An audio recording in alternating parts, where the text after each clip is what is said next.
The Fat Controller stood on the platform.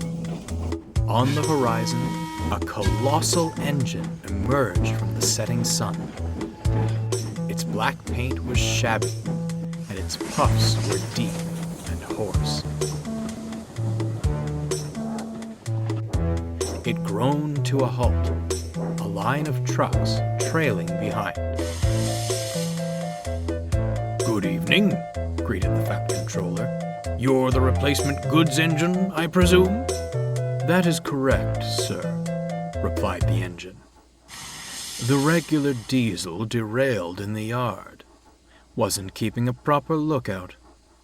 But you know how self-importance gets in the way of some engines," he finished with a wink.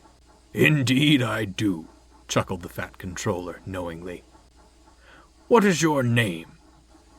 "Dudley, sir. A pleasure to traverse your rails." "Very good, Dudley. Please proceed to the shed. You'll be in good company with my engines." "Thank you for your hospitality, sir. I wish you a pleasant evening," Dudley finished, puffing slowly away. The engines welcomed the newcomer warmly. Soon they were laughing and chatting like schoolchildren. "A pity my stay is but a temporary one," Dudley sighed. "You're blessed to have a controller who realizes your value. My days are numbered on the other railway."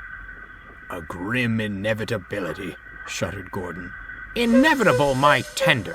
We could change that," replied James. "Oh, I could never impose such a thing," insisted Dudley. "Besides," sighed Henry, "the Fat Controller's just purchased Oliver and—" "Ah, here's our other new acquisition now." Bear backed down next to Dudley. "Hello," he smiled. "I'm Bear. Lovely to meet you." "Mutual, I'm sure," Dudley responded, unenthusiastically. "Will you be staying long, or—" "I say," Dudley interrupted, ignoring Bear. "Rumor has it one of you recently rescued 2 failed diesels." "That was me," Henry beamed with pride, and began telling the story. Bear was stunned. "He gave me the cold buffer too," sighed Boko. "Living on the other railway likely hasn't painted us diesels in the best light." "Aye," agreed Donald. "Dinna take it to heart, Bear. Dougie and I needed time to come round. He'll find you're a good sort." "I hope," Bear conceded, though he couldn't help feeling hurt.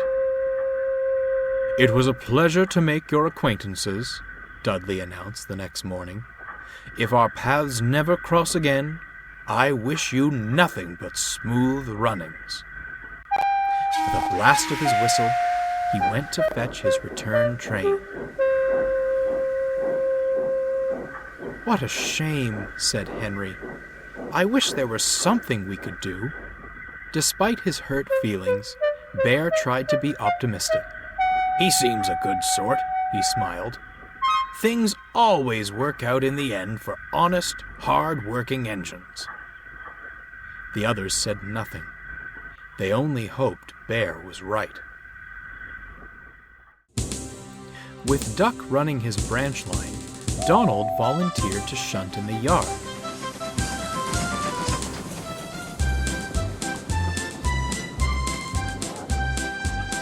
He did it well, easily keeping the trucks and coaches in line.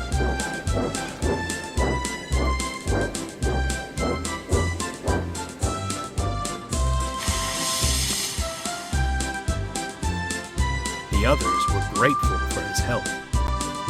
That morning, Donald brought the coaches for the first train to the platform.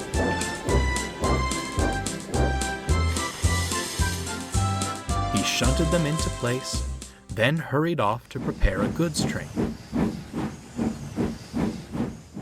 Before long, Henry came backing down into the station.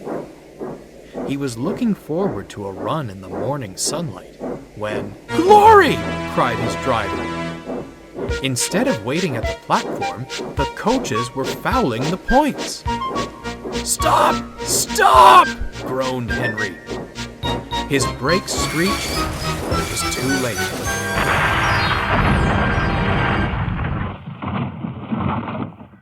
Henry's tender was derailed, resting crooked against the battered coaches. Their paint was scratched and their windows shattered. Both Henry and the coaches whimpered meekly.